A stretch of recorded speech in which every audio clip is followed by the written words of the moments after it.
Close your eyes. Imagine for a moment that you cannot see. You suddenly hear the loud clank of metal, a rush of water on metal, a series of clicks and crackling.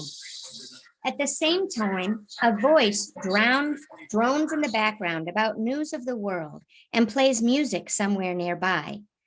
After a few minutes, hands from nowhere pick you up, tie you into a seat, and put a plastic shelf in front of you, and slip a slimy, wormy thing in your mouth. It would be a confusing, possibly scary experience.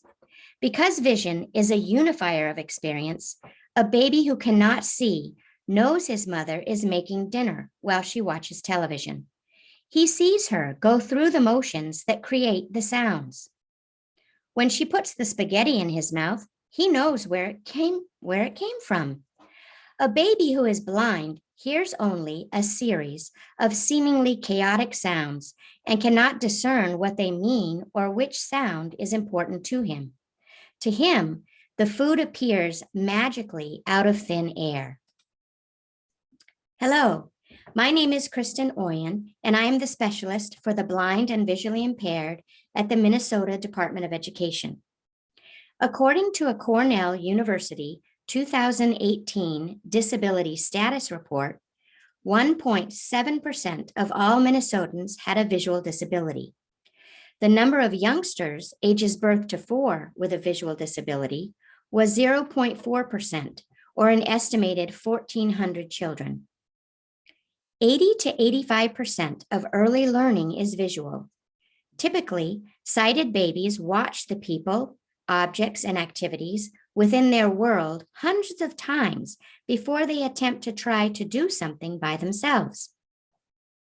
Babies with visual impairments miss out on this huge volume of incidental visual learning. They can have many cognitive gaps in how they understand the world and require early and intense intervention by their families and the professionals who work with them. Babies need to be in a ready-to-learn state, physically well supported, aware of their surroundings, and comfortable with those who touch and interact with them. Infants and toddlers with visual impairments are dependent on their families to learn and interact with and experience the world around them.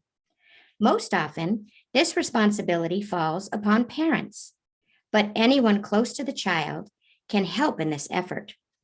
The person who helps the child explore and interact is an environmental mediator, mediating between the child and the surroundings so the child can better understand what is there.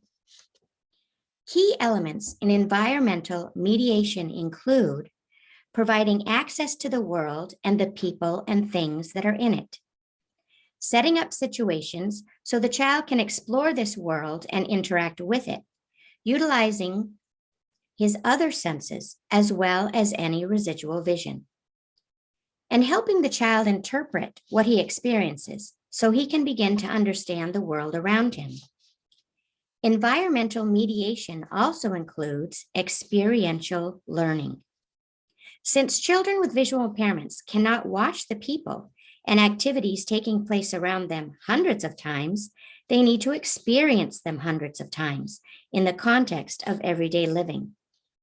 Utilizing a multi-sensory approach, the environmental mediator should include the child in as many activities as possible from beginning to end, so the child can begin to generalize the many concepts contained within them.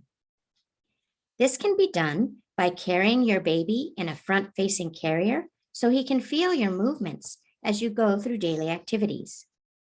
Using clear language to describe what you are doing each step of the way will help your baby make connections between what he hears and what you are doing. Providing verbal or tactile touch cues before moving your baby can assist with understanding transitions. Developing a tactile calendar for everyday routines will help your baby learn that concrete objects represent activities, so he can anticipate and better participate in his day. Much of the information from this presentation came from resources from the Blind Babies Foundation and are found in your presentation packet. If you have any questions, please feel free to contact me at KRISTIN.OIEN@state.mn.us. And I hope you will all enjoy the rest of the Early Childhood Summit. Thank you.